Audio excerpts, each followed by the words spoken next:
Hello, welcome to Old Nerd Watches Westerns, episode 2.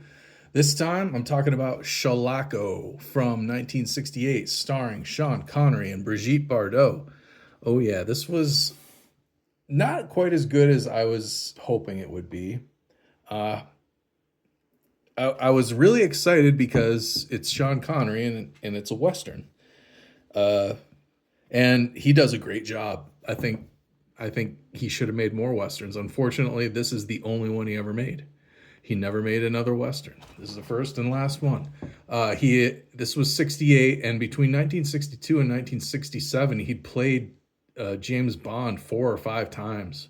So he was trying to not be typecast. He walked away from James Bond and wanted to try different roles so he didn't get typecast as 007. This was the first thing he did after what was the 67 Bond movie? Die Another Day? You only live twice? I forget. Anyway, this was the first movie he did after his fourth or fifth time appearing as James Bond. This is a really interesting movie. Not only is it Sean Connery's one and only Western, starring co-starring Brigitte Bardot. There's some other cool names in here like who is it? Woody Strode. Woody Strode is the chief of the Indians. I didn't even know it was Woody Strode until the very end. I kept waiting for Woody Strode to show up. I mean, he's a black man. Like, where's I don't see Woody Strode here. Finally, at the end, I figured out, he is the Indian chief. He doesn't have a lot of appearances in the movie, but at the end, he has a showdown with Shalako, Sean Connery's character, and it wasn't until then, right till the very end, when he was up, when we had a close up of him, that's Woody Strode. He's playing an Indian. And he does a really good job. Like, he plays an excellent Indian. Another person of interest in this movie is Stephen Boyd. He most notably played, what did he do? He most notably played the lead in the movie The Fantastic Voyage, where the crew gets shrunk down and injected inside of a dying scientist's body to save him. Really cool movie, and Stephen Boyd was the star of that. Otherwise, he just kind of played, I think, like side roles, side characters for the most part. But he's a really good actor. He's the bad guy in this. And Honor Blackman. Honor Blackman is in this. She's most well known. She was one of the Avengers, the 60s TV show The Avengers. She was one of the girls on there, like Emma Peel. I forget what Honor Blackman's character's name was, though. I haven't seen that show. I want to see The Avengers. But Honor Blackman's from that. She played in Jason and the Argonauts. That was kind of a big role for her. And she was with Sean Connery in Goldfinger. She plays the famous Pussy Galore. That's Honor Blackman's like claim to fame, I guess, at this point. She made a lot of movies over her life. She lived to be almost 100. And she was in a lot of stuff, so I'm sure that there's more things that she's known for than just Pussy Galore, but that's probably where her name will go down in fame. The director of Shalako is what's his name? Edward Dmytryk. I think he's Ukrainian.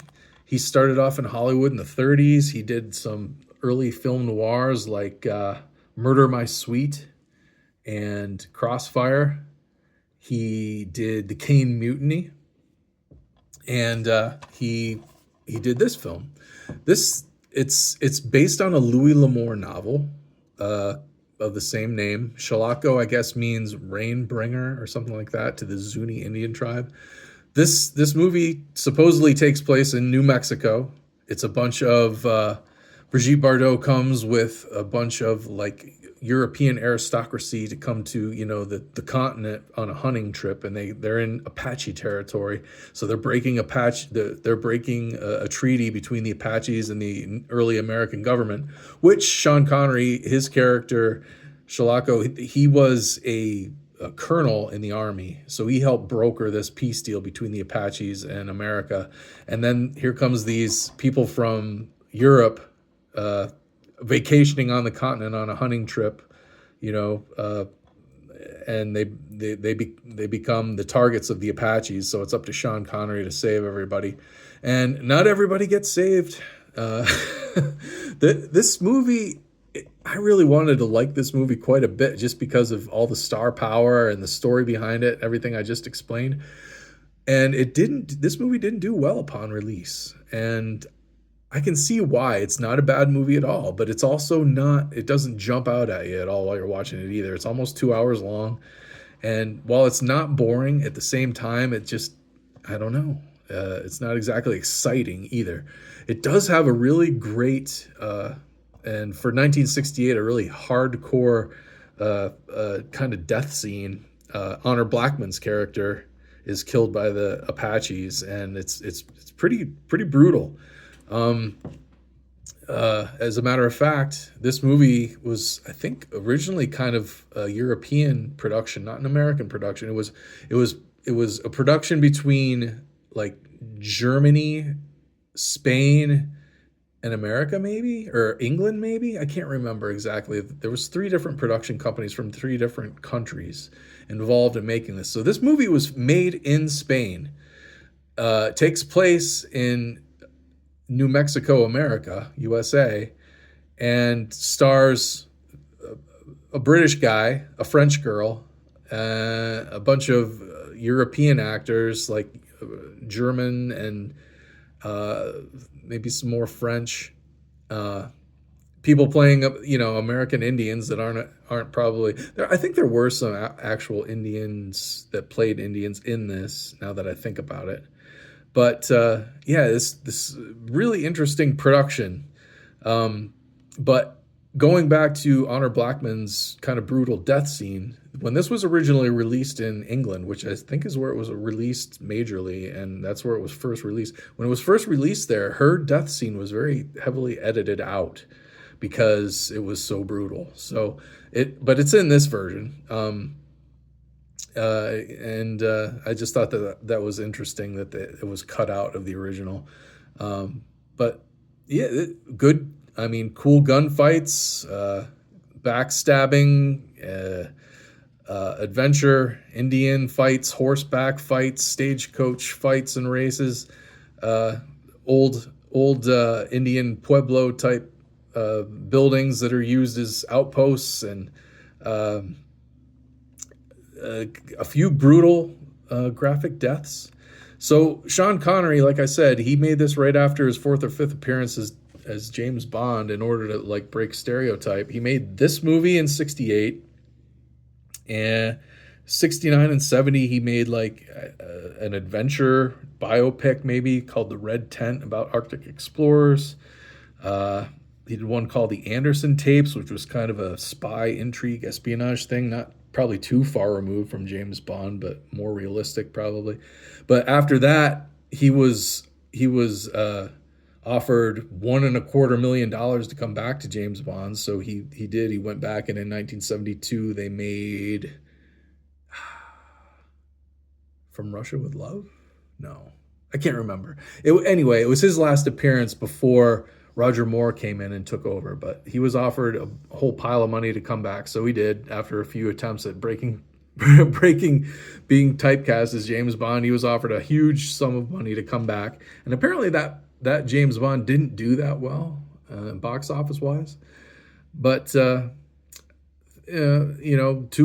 Sean Connery's credit, he did break typecast. I mean, he made a lot of movies.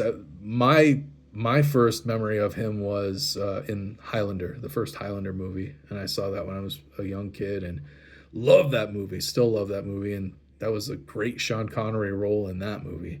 And of course, went on to do many more after that until he retired.